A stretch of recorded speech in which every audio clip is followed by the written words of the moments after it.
edit the All right, F-bomb, we are so live try here to- at try to Ville refrain. in 2013.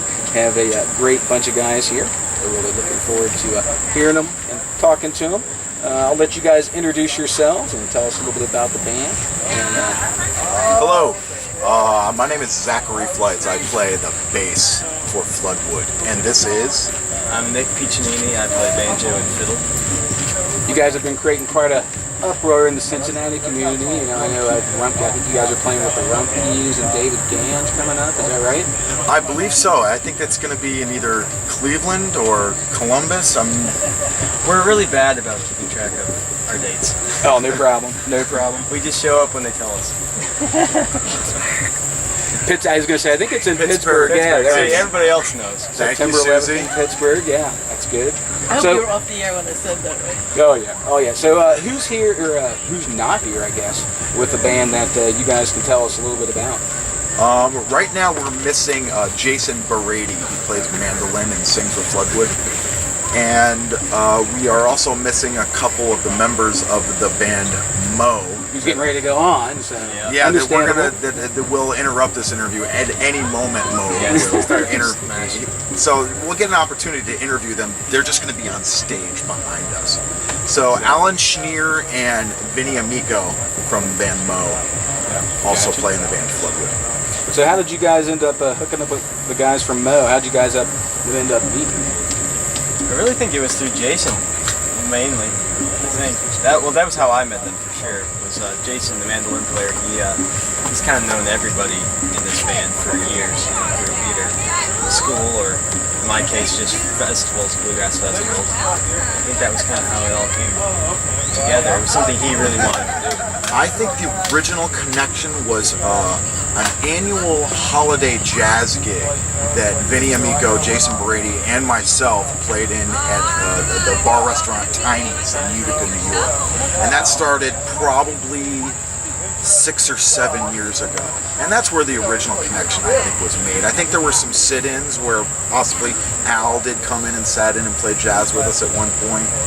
And roughly 2 years ago, which is the inception of Floodwood, Al and Vinny kind of made the decision that there wasn't really a bluegrass band in the Northeast, or a one that called the Northeast their home. So they thought it would be a good idea to start a bluegrass band. Yeah, I've heard you guys, and I think it's a good idea. Yeah. So you guys have the name of Floodwood. How'd you come up with that name? There's a road up in the Adirondacks, and I think it was Al that came up with that idea. We were almost Floodwood Road. Yeah, Floodwood Road, we almost ended up leaving it. We abridged it to Floodwood.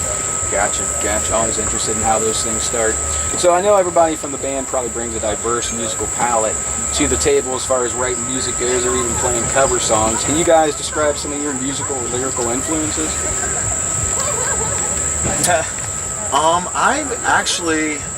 I'm a big fan of kind of the new age sort of lyrical guitar playing of people like Michael Hedges or Pierre Van Suzanne, the Wyndham Hill artist sort of sound. I don't know if I really bring that to Floodwood, but as far as maybe the influence of my bass playing that contribute to Floodwood, I really am more or less a fundamental bluegrass bass player that really tries to keep it simple, kind of meat and potato style bass playing. So I can't think, and not too many famous bass players are out there that I can really cite as being an influence to playing rudimentary bass playing. Maybe Duck Dunn or R.I.P. Right, of course. Rob Wasserman is kind of an influence. But I do enjoy the choppy bass players like Victor Wooten and Oteil Burbage and those guys, and so they're definitely making a contribution. And what about you? Yeah, mine's totally different, you know. I'm kind of the redneck of the group, so... Traditional bluegrass background, I guess. Yeah, there's definitely that. That was how I started. When I was 13, I started playing banjo and got tied up in a really close-knit bluegrass festival circuit in New York State. And then, you know, outside of all of that, outside of bands like Ricky Skaggs, Mountain Heart, and some of these bluegrass bands that you probably never listened to. I have. But outside of that, you know, I'd probably have to say it's a lot of the stuff you hear on the radio that's like country music. You know, There's a lot of the pop stuff I don't care for, obviously. But, Who does? But you know, something in between like the old country and what's going on now. There's things when you hear that country rock music that's mixed with bluegrass elements, Right. which is a lot of what kind of Floodwood does anyway. You know, we get a lot of that kind of thing going on at times. I really think that's what hits home with me. So there's a lot of different artists that you can say, I guess. Anything traditional. So that kind of rolls into the next question. Suppose you met somebody on the street wanting to know a little bit about Floodwood. How would you guys describe your sound in just a quick sentence or two? Adirondack madgrass. Yeah, there you go. That's good. You confirm that? I'll confirm that. Yeah. It is progressive string music. You know, we don't want to confine it to fundamental traditional bluegrass because we do some stuff with jazzier changes and that sort of approach to composition. So you could call it progressive string music. That's something that Right. From encompasses song it to pretty song, well. from song to song, it definitely changes a lot. As far as texture and feel. Yeah, Sure. and just We'll throw a reggae tune in Yeah, there every once exactly. in a while, or something a little more rocking, or something maybe that might be a poppier country song to totally contradict what you were saying. That's okay. So you guys have been playing live for quite some time together. Got a lot of other places you're going to play, including here. So what do you like best about playing live compared to the kind of dry aesthetics and sterile environment of the studio? The response of the crowd. I mean, there's something almost more rewarding of going out into the crowd and actually talking to people than seeing their immediate response after we can, finish a song from the stage. And granted, I love playing live, and I get those, weepy moments when we really play really, really well right there on stage. yeah, it's easy, baby. But, and I know it almost sounds like I'm, sucking up to the audience, but I'm not. I genuinely mean it when I say that when somebody makes that sort of comment to me, like, wow, you guys were really good, and it's either after the show or between sets, and we're actually one-on-one, Right. and not having that musical connection, it's actually a more of a personal connection. Right. That really is truly rewarding. What do you Yeah. think? Well, it's probably different for him too because he's a bass player. But I know even for, especially for myself, but for Jay and Al and those of us who take solos and stuff, because it's very instrumentally based music, So when you're in the middle of a solo and you're ripping a solo and you're really trying to get into it and trying to bring everything up a notch, it's way easier to do that if you can step out on the edge of the stage and be right there with the audience and people are screaming and Feed off that energy. It gets you pumped up, and you and the crowd work each other up, and it just makes for a really memorable night. I personally, that's distracting to me. And I'm sure it is. And it's actually more distracting to me when my bandmates actually antagonize me while I'm trying to solo. Because bass solos are just so rare. We do love Right. to do that. And they give me a hard time on stage, and I'm not the kind of person that can go out there and jam out with an audience member. I would rather verbally jam out with somebody after the show and really break balls with them. There you go. A little bit. But somehow the whole thing works, Yeah. That's good. So, you guys have any new albums coming out, or any old ones you'd like to mention that you kind of feel reflects the sound of Floodwood? And is there any place where people, if they do see you here, is there any place they can check you out online, your official Facebook or website? Of course, Facebook is a good place to get started. We also do have a Twitter account. It's at floodwoodmusic.com. Our Facebook is just simply Floodwood. We do have our own website that is floodwoodmusic.com. And that's where people can check your stuff out. You got some live stuff posted there. We do have a live stuff, but more importantly, just this weekend, we are releasing our studio album. We're very proud of. It's called This Is Life, and it's a good time to be having an interview like this right now because a lot of things are happening for Floodwood right now. We're probably having the busiest touring we've had in a year, probably longer. Nice. It's surrounded by a successful Kickstarter campaign. We managed to make a good chunk of money off Kickstarter that's funding the album, and we just Nice. bought a touring van. And like I said, the release of the album, we have some new management. So a lot of action for Floodwood right now, and it's definitely surrounding the release of our new album, which is called This Is Life. This is live. So do you have a favorite track off the album? For me, it might be. All right, that's a hard one. Maybe I'd probably say like the North Country Winds or Magnolia Row or Virginia. See, there's three. There's three? There's Okay. three. Magnolia Row for me is the real showpiece. of the That's album. it. That came There's the out comment. as a great all around the big picture of the album, the whole production of it. Just I look forward to hearing it.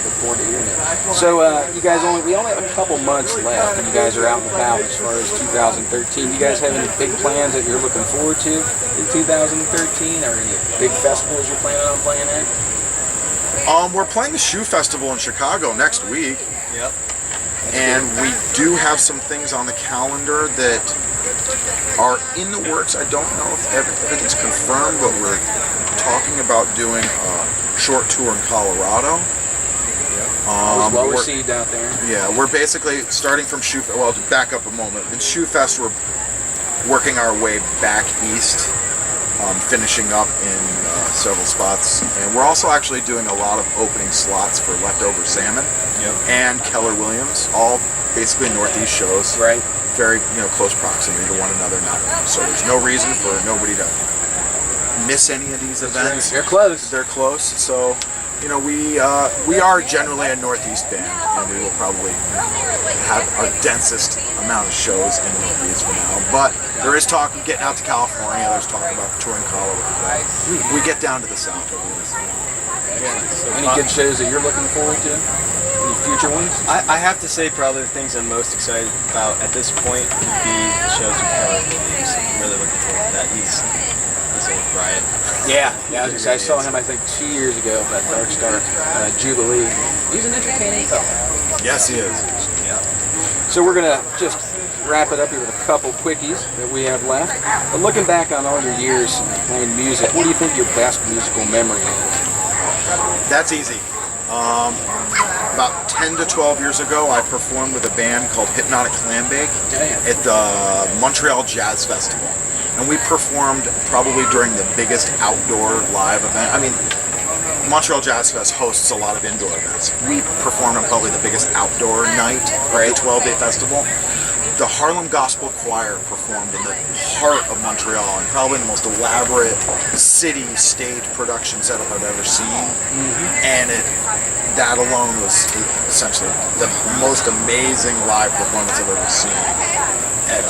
In a big event, the Harlem Gospel Choir, Montreal Jazz Festival, 2002 or Probably 3, find it on YouTube, maybe. 2004. It's all a blur except for that. What about you? You have a best musical memory? It's so hard. There's so many good memories.